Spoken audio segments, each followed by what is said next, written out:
Hey, hello, this is Professor Game, where we interview successful practitioners of games, gamification, and game thinking who bring us the best of their experiences to get ideas, insights, and inspiration to help us in the process of getting students to learn what we teach.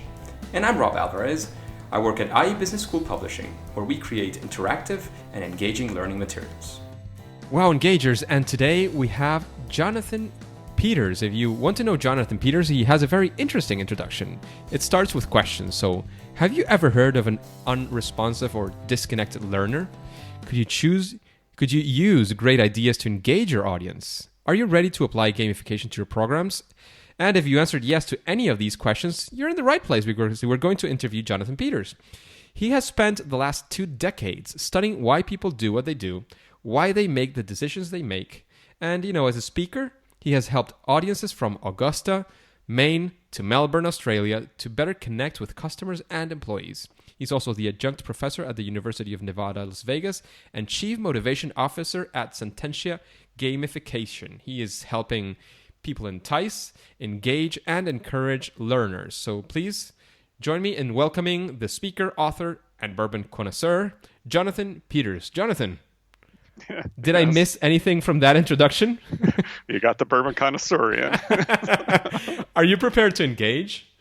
Yes, let's play. Let's do this.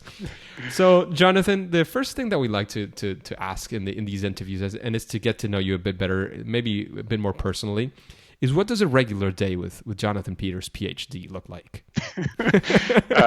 A regular day is irregular. So I travel quite a bit, so it's very rare that I have 2 days alike in a row. And I was just sharing up in the mountains this week at my parents in San Bernardino Mountains in Southern California. Last week I was in upstate New York, at Buffalo, New York, Buffalo and Rochester, next week in San Diego. So our main headquarters is in Austin, Texas. And I think I'll be maybe 3 or 4 business days in Austin in the month of May. So it's all around the place, Yeah, so yeah. What I can pick up from that is that you are probably a million miler in American Airlines or some similar. Yeah, I wish. Yeah. We'll work on it. I need to get out of this country if I'm going to start racking up those kind of miles. Oh, that's fantastic, Jonathan. So let's go right into the first question. And here we always start, kind of strong in a way, because we like to ask our guests to tell us a story, and the story of what we like to call maybe the favorite failure when, creating a game or a gamification solution, especially if it's for learning. That's our favorite. And maybe that, of course, probably sets you up for future success or learning. So what's that story, Jonathan? Yeah, the one I like to tell is because of the learning part of it, what I learned out of it. But I have a gamified program called the Saint Your Grandma's Grammar. And so it's business grammar. It's a 1-day, so far instructor-led. I'd like to move it to more of a hybrid type of course. But I'm not going to describe the whole, all that goes on in the course, but one of the economies, the concept is Grandma loves grammar. Grandma makes cookies. So it has dueling economies, but the one economy is throughout the day you collect cookies, and not real cookies, just poker chips. So if you answer questions, do I activities. Like my cookies. Yeah.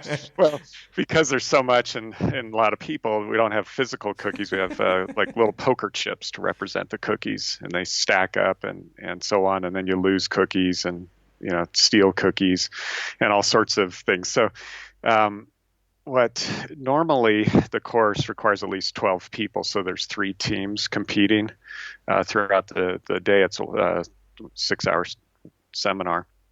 And but this one time, this company brought me in and they wanted just 5 people. And they paid the price, and and it's one of those things. I said, well, let me try it. I can modify it if the price was right. And so, anyway, my idea was, because it was only 5 people, instead of using the poker chips, I went and bought really inexpensive, teeny little cookies, just like you get in little packages, and you open up and set them out. And what I didn't understand is that I don't put a lot of emphasis on food and eating. I enjoy food, but it's not it doesn't rule my day. And of the five, I had three ladies who have eating is extremely important to them. They're highly motivated by it, and I didn't know it at the time. But so here we are, a very small group, and they refused to open up the bag and take the cookies out, because they knew right away they'd be losing them, touching them, because they're game pieces at this point. Instead, they left their little bags closed and then just did little tick marks to keep track of how many cookies they had. And, as usual, when something like this happens, we think something's wrong with them. They're the bad people, that they were resisting. They're broken. Yeah, they're rebelling against the system. They're, resisting everything. And so I started treating them like they were hostile learners. But later, I realized that I was causing them stress because I didn't care about the cookies. I had plenty of, because I had bought a whole package of these boxes, and I just threw them away. I wasn't taking them on the airplane, so at the end of the seminar, I just threw all the leftovers away. but for them, this was a real treasure. And so it's, it's a concept, and we can talk about it here too, but it's a concept I call self-hugging. And, we create experiences that we enjoy. And then what happens is, in this case, I didn't understand the stress that I was putting them under, that they would be losing cookies once they had them. Yeah. So what would you say here? I really enjoyed the story. And I think there's many things to take away from the story. One of them that I would say is, for sure, and this is a recurring theme, a recurring topic in this podcast at least, it's to get to know your users, your players very well. And of course, you had a general idea of them, and they change every time you play it. But these ones had some particularities. So it's important to know if maybe you have somebody very particular in this group right now. Yeah, especially if this case where it was a small group, a small set, it was only 5 people. So. Exactly. Yeah. But is there anything else that you, or any, what's the learning that you would say, well, I want the engagers, which is the name of our audience, to take away from this story? It's this. So boom, that would be it. Is there anything that you would like to say? Yeah, it's not my concept. It comes from Dr. Stephen Reese. He said the concept of self-hugging. And he said, not only do we think everybody should be like us, but that they are like us. So when we're designing experiences, we have to keep in mind, I believe, we have to keep in mind the whole self-hugging concept, so that what I enjoy is not what my learners will enjoy. Otherwise, they'd be doing what I do. So, well, and just in the case of all the travel is, I enjoy travel. I enjoy going to new places versus a lot of people who travel like to go back to the same restaurants, and because it feels comfortable. And, I always want to do something new and different. So it's to understand who we're designing for the experience, who, we're creating experiences for people. That makes a lot of sense. And the whole topic of self-hugging is, I mean, again, it makes a lot of sense. So bear it in mind, engagers. When we're designing, of course, we are probably the first test subjects of our own design sometimes. But take it into account. Take into account that sometimes we have a certain bias to designing something that makes sense for us. And we have to make sure that it also makes sense for other people, which is what I'm guessing is more deep inside what we need to make sure. Isn't that right? Yeah, because otherwise we'll have failure. Exactly. So I want to move on to take a 180 spin on this and go for something that is, what is the biggest challenge, Jonathan, that you faced and actually solved using gamification and game thinking and these strategies for learning? Yeah. Is it okay if I share one I haven't solved yet? Yeah, it could make sense as well. Just to put it out to the community, and so to get feedback and to start thinking about it. I had this realization, going back to self-hugging, but some folks going through our programs that I don't know if it's as a community, the gamification community, we haven't really looked at it, or if it's just me being blind to this, but the whole possibilities that are in role-playing games, traditional role-playing games. And so I thought, wouldn't it be cool as a designer or as a leader or a facilitator, what if we were like a game master inside of the experience? Instead of, usually what happens is we're creating, or at least in my case, I'm creating, I'm stepping out. Or if I'm involved, like in a live presentation, then I'm telling them what to do, telling them to play. But what if we're all part of it and I'm seeing myself as a player, not a stand back person, but to be actually the game master, like in a Dungeons and Dragons. The game master sets the rules up, but then still gets down and rolls the dice with everybody else and has to play their superpowers. And so that's a wall that I've been obsessed with the last few, probably a couple months now, is how do we change the dynamic of game creators that's outside the game, outside the experience, guiding it, telling other people what they need to experience, instead of sitting down at the table and actually going through it.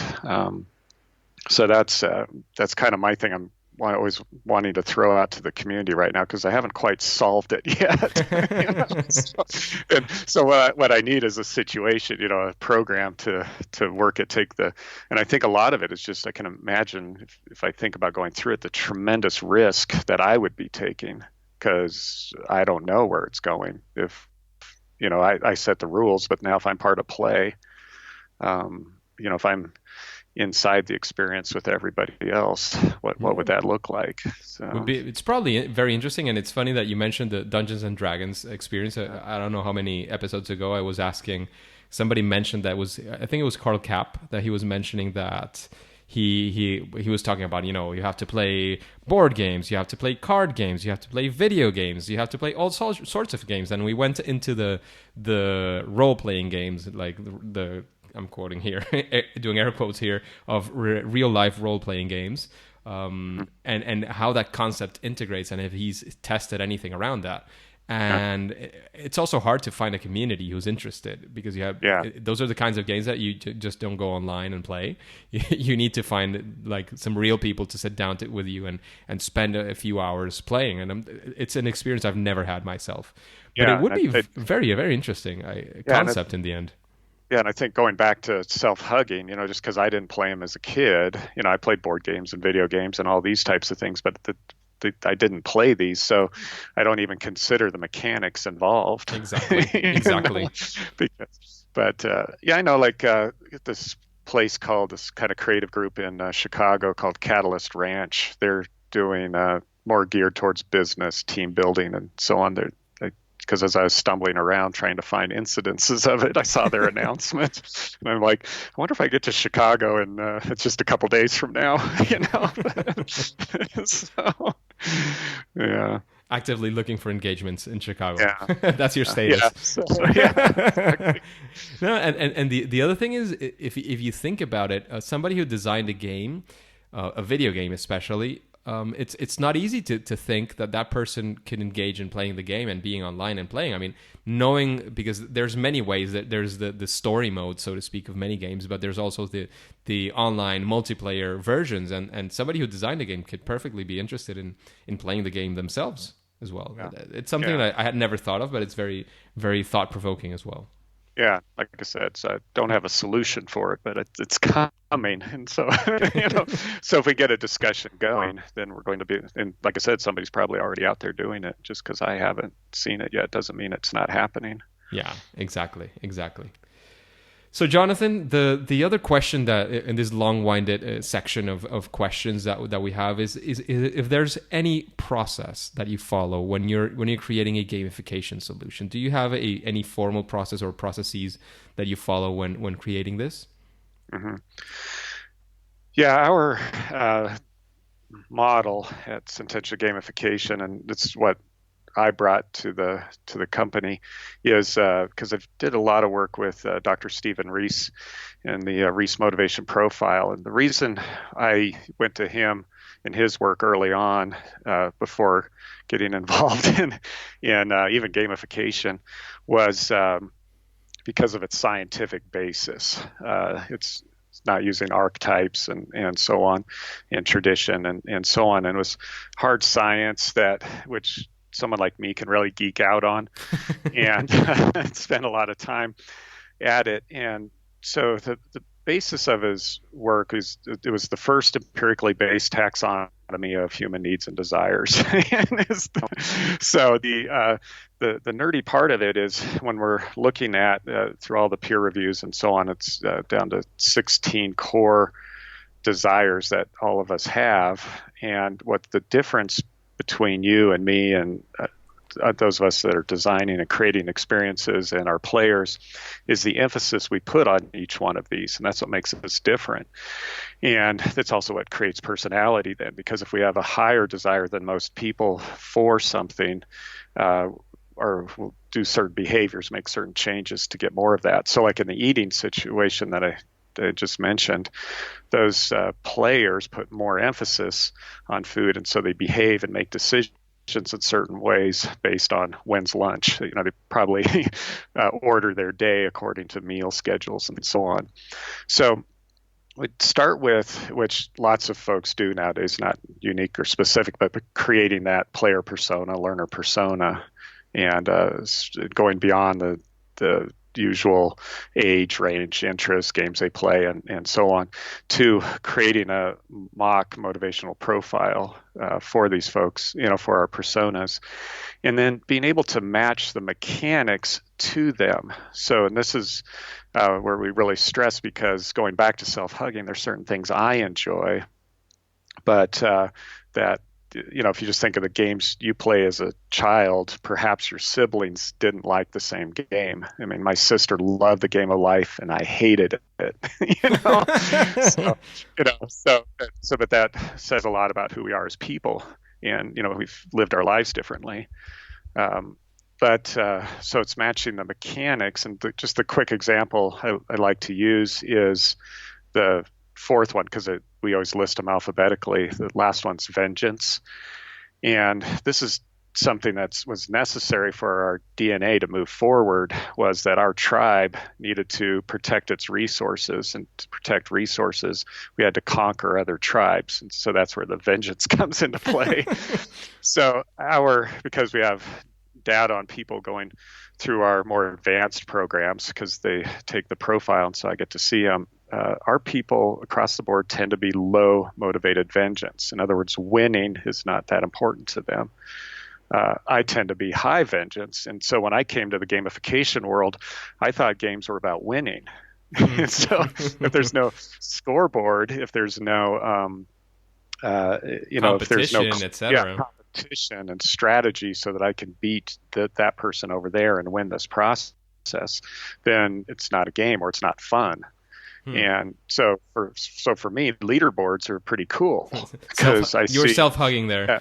Self-hugging. Yeah, I love leaderboards because I can see who I need to sabotage. So if whoever's number one, I need to make sure they don't get to work tomorrow. But our community, the folks that are going through our programs, leaderboard would demotivate them.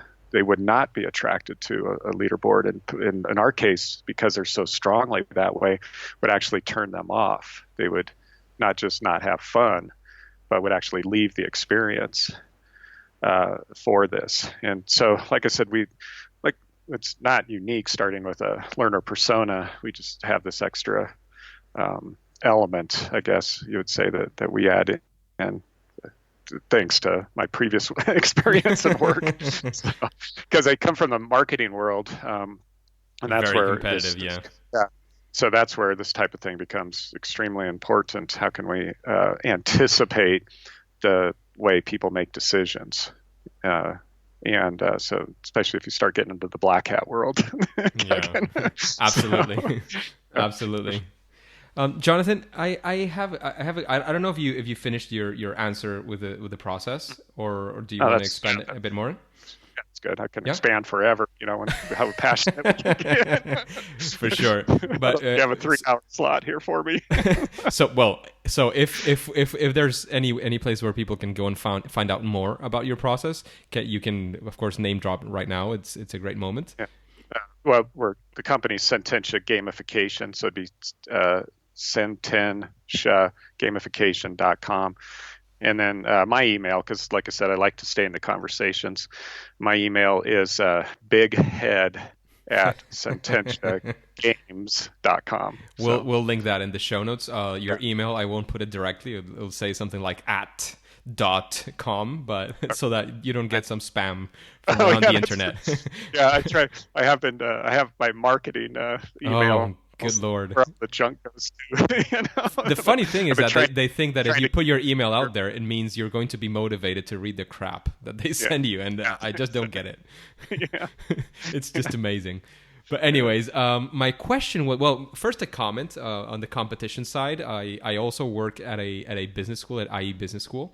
And our students tend to be super competitive, like super extra competitive. So many of the learning materials that we create, not all of them for sure, not even the majority, but we have many simulations, for example. When you have them live in a full class, they love to have a leaderboard and they love to make fun of each other. And even when they lose, they're super motivated and they make fun of themselves and saying, you know, I am the worst player in the simulation. But I'm number one loser. But they have like no problem with that. But as you say, there's many different types of profiles in of people, and that can turn off people like massively. So I do have like a big beware sign on my head that tells me, look, where you're designing right now, it makes sense to have a lot of competition because people are super competitive. But in the outside world, there's probably more people that do not like competition than people who do enjoy competition that much. So that's very certainly in the program you're with, where it was competitive to get in, they're going into a competitive field. So they're making a lot of choices that involve competition. Yeah, exactly. So that was my comment regarding that. I do think it's a fantastic thing to start with understanding who you're designing for, whichever like field of design you're working in. I think that's something you just cannot evade. And the deeper you go, the better your design will be, because you'll understand your people a lot better. Yeah. So, Jonathan, we're going to move on now to the second part of the interview, and this is a bit more of a rapid-fire questions. The idea here is to get either quick questions like the ones that we're used to, or maybe there's something in which we're asking for some quick tip or advice so that we can have something very, very actionable that perhaps the audience can implement. You know, maybe not tomorrow, but in the short term. So the first question is precisely that. What do you think is something that any gamification project, especially in learning, which is as well your specialty, anything that you think that any gamification project could probably benefit from? Would you say, well, you include this and it's going to be better? It's not going to be perfect, but it's going to be a lot better. Yeah, I would say on the what we've been talking about is creating a learner persona, player persona, and to start from there. It's I think that's the most powerful thing we could do, so that we're designing for them. And keeping that in mind. That makes a lot of sense. I know in your, I think you have it in the web page as well, the user types that you took from the Reese profile. I think you have an explanation as well in the web page. Is that right? Yeah. I'll link it in the show notes as well. Cool. The next question, Jonathan, is what is your favorite game? Yeah, so I referenced my sister loved the game of life, and then at the same time, mine at the time was Othello. I played this game constantly, and I still like the tagline today is "A minute to learn, a lifetime to master." So I was doing that, and then more recently, just because don't get involved so much, but I rotate what's on my phone. So when I get a lot of nervous energy, I'll pull out my phone and play, for 5-10 minutes to kind of blow off that energy. So right now, oddly enough, is Angry Birds Friends. I thought I was past the whole Angry Birds thing. They just did a in-game advertisement, and I said, well, let's try this out. And so it's like, I guess they pulled me back in. I thought I was free of the Angry Birds franchise. It's interesting because having those like quick rapid fire games that you can play for 5 minutes and kick back and say, well, I'm satisfied after playing those 5 minutes. It's super useful. Because this one has tournaments, so for me, there's a lockout anyway. After 4 tournaments, you're done, and so the longest I could play in the next 24 hours would be, I don't know, 20 minutes. So it's also good for keeping me on track of what I should be doing instead of I feel that the old days of playing solitaire at work for 4 hours. Years. I feel that's something that games can improve on in the future, and it's the games and gamification tend to be great for getting people attached to it. Yeah. But then you say, well, I also want to do other things, and maybe putting those limits in a way that makes sense, of course, because as you say, you're not stopping to play Angry Birds forever. Just say, well, I'm going to play 5, 10, 20 minutes, and that's it for today. I mean, and I can move on with my life, and I'm fine with it. I had a lot of fun. I'm still playing the game. If I were one of their whales, I would be spending my money anyway, but that's it. You'd be buying more. But I play those 20, maybe 40, but that's it. I mean, I have like a limit time, and that's hard to find in a game. Yeah, that's also the addiction, or not addiction's too strong of a word, but keeping me coming back is because tomorrow I have more tournaments. Exactly. And, so it creates that desire for more, even though they limited me on what I could do today, because now I need to make sure I get those in before midnight. So, no, it's actually on I think it's 4 to 6 hours when you get a new life or something like that. But the concept, you understand the concept. Exactly. That's it. And I love it. I have to say it. Jonathan, is there anybody that you would like to listen to interviewed in Professor Game? That was like dead or alive. Well, Bernardo, I think it was Bernardo that said, well, why not Miyamoto from Nintendo? So, well, we can ask. Shoot, from Ready Player One, the game designer inside of Ready Player One would be a great one. One who left his fortune, so, fictitious. No, I'm stalling out because we mentioned a name before the interview, and I totally blanked. No, it's fine. For recording. So, do you remember? We were talking about Jane McGonigal as a recurring answer. Yeah.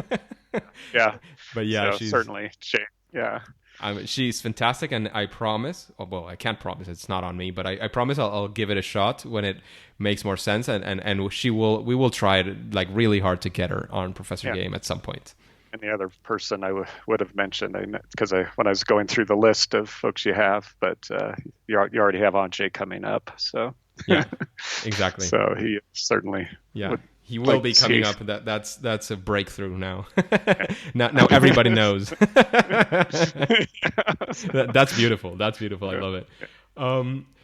Jonathan, if you had to recommend one book, aside, unless you have your book, you can mention it as well. Oh, yeah. What's that other book that you would recommend for the engagers? As I say in my book. So that's what I'm doing up here in the mountains this week is getting a book proposal ready for beautiful meeting next week with a book the publisher. So look for future books.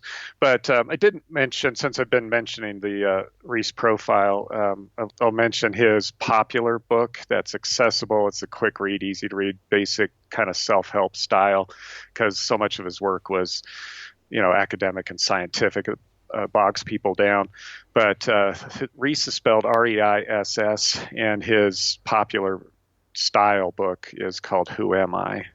And so it's a quick overview of, it's one of those in our field, we don't have to read all of it to get the concept and to grasp some things. So it's a good overview book without getting into all the scientific stuff and variances and deviances and all the wonderful things that scientists rack up. So I think, adding, because again, I've worked with him for, he passed away last year, but having worked with him, I'm somewhat passionate about the work that he did do, and that's an accessible book. It's called Who Am I? Fantastic. So who am I by Reese? Yeah, Stephen Reese. Yeah. Jonathan, what is your superpower when designing gamification? Yeah, because it sounds like a theme through the whole thing, but no, but it is making sure the mechanics work. In pure game design, they can create a really cool, fun game, and the people that like it come to it instead of the way around. So that Candy Crush can be extremely successful and be extremely unattractive, unappealing to a lot of people. And so they have that luxury as long as they can attract a large audience. We don't, a lot of times, especially in the learning field, we don't have that option.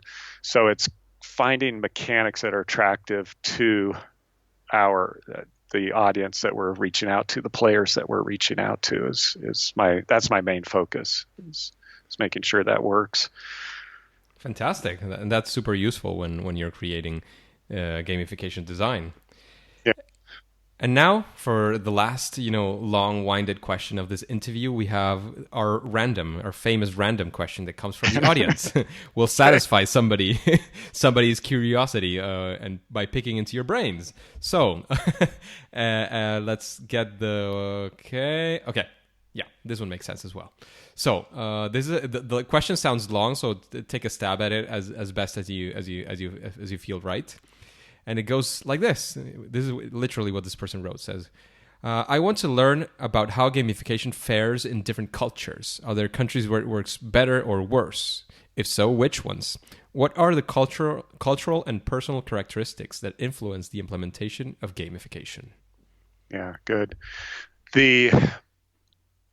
What's interesting at the field globally, where gamification is, because we're sitting over here in the United States, and then when we get opportunities to converse with people in Europe and then some in Asia, and this week I was talking to someone in Egypt, and it's interesting to see how far behind the United States is. And so when we think of culturally, and the reason part of that is, and so I have two answers, but the short this part of the answer is, if you have this sort of thing where we're not meant to have fun, we're serious people doing serious work, or we already pay them enough, why would we make it fun for them? So there's that kind of resistance on this kind of American work ethic, where you don't take vacation days and you work till you die on the assembly line. So it as a field, it becomes difficult, to get funding to, hey, let's make work more enjoyable for people. Yeah. So, but that's like a cultural bias. But at least question here regarding that, because I agree that maybe some managerial levels can have that approach. Yeah. But in your experience, especially because you are in the U.S. and I'm guessing that many of your clients are from the U.S., even when you get that resistance from probably the higher ranks, when you do get through and implement it with the employees, do you find some similar resistance, or is it completely different, or people receive it very well? Yeah, I think we can move it and modify it, because we're not, because that concept of games, but all of us, every human learned through play. It's hardwired. It's, this is evolutionary psychology type stuff. We made games as children to get through. We sang our ABCs. We, had flashcards for learning multiplication tables. So I would argue it's wired into all of us as play in general. When it comes down to it, if there's culturally, if someone doesn't understand the game of Monopoly or whatever, or video games, then it's still about play. So the core of gamification, and it's always been that discussion of, did we call this thing the wrong thing? The gamification. But I would argue that we all play. It's just we might have played differently, or we have different experiences. I was given one of our programs last Friday, and one of the participants made the comment that pretty much all sports, every culture has something where you throw a ball between two people, and so that seems like a universal human thing that we do, and it's so I'm fascinated by that. That's just a random comment. No, but it's a passing thread. I mean, it means that people seems, are motivated by this, and that people are interested in this, and that the designs have been of these games have something in similar. I mean, you can say that the stars aligned and that everything happened for a reason, but then maybe I'm just saying maybe it has to do with our nature. I mean, maybe it has to do with the way we think. So so that would be my reply to that part of it. Is I believe, and I've made this argument from a evolutionary psychology standpoint, that we are all hardwired to learn through games. We naturally do that. Now, as children, that we went to school and it got drummed out of us. But yeah, so I would say, so to say that there will be cultural differences, so that there will be certain concepts that don't work, or certain that don't align or don't feel comfortable when we're talking culture, especially around the world. But inside of us, all of us played by mimicking our superiors, playing house and so on. We all went through that process. Yeah. Yeah, I wanted to jump in a bit here as well, because I have a very clear example. I'm in Spain, in Madrid, so of course there's an important culture of wine here in general, right, in Spain. So we do have like a case study regarding a winery, one of the many wineries, very famous wineries here in Spain, and the case is super useful. I think it's a strategy case. I'm not sure right now. But then you go, for example, to the Middle East, where the overarching culture is around Islam and that people cannot consume alcohol, and you say, well, I can't use this fantastic case because they might even feel offended by playing through this thing that is around people consuming alcohol. So there are differences, but it doesn't mean that the techniques used behind this could be similar or different. But I completely agree with that. I mean, there might be different cultures and different ideas and small things that you have to small or big. They could be huge as well, but that you have to adjust. But it doesn't mean that play isn't there. It doesn't mean that we're all humans and our brains are still the same as we had 50,000 years ago. And we have to tap into motivations to motivate ourselves, to motivate employees, to motivate the students, to motivate many people to actually learn, which is our main field here, but to many other things that are positive to their lives today. We were in a discussion of whether, that deep end, whether the gamification is manipulation or not. And then, there's this whole discussion, etc. But in the end, if you manipulate yourself into doing something, well, is it good? Is it bad? I mean, we're not going to enter into that argument that the intention is important and etc. But I'm sure that there's many common threads, as you said, as a ball game going back and forth in between countries and cultures. I'm sure there's many threads that can be pulled from that. So that was a fantastic answer, Jonathan, I have to say. Yeah. A very broad and very long thing to ask, but it was a fantastic answer.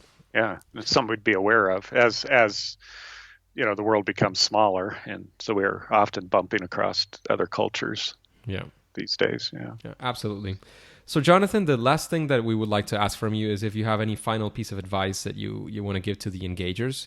And I always say that it's especially for those who have never used gamification, those who are, dipping their toes into the water and saying, well, is this for me? Should I try it? Why should I try it? What's good about it? Is there any final piece of advice you would like to give to our engagers? Ours is make sure it's fun. It's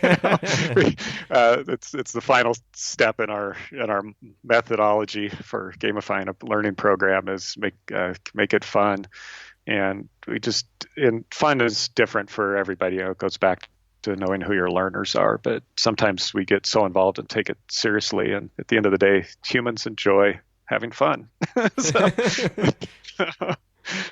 Exactly. That makes a lot of sense. So, Jonathan, Yeah. how can we connect with you if the audience has any follow-ups, or they want to jump into the discussion of how how to solve your big Yeah, my challenge big right problem. now? Yeah, please do. Yeah. So through my email, and and thanks for thinking about putting the out there just globally for grabbing, because my big head email address is just for the gamification side. So I try to keep that going for conversations. Fantastic. And, Fantastic. So we can reach you through your email. There's also the webpage, sententiagames.com. And thank you very much, Jonathan. And it's time to say it's game over. game over. All right. Thank you. Thanks. Hey, Engagers. Thank you for listening to Professor Game Podcast.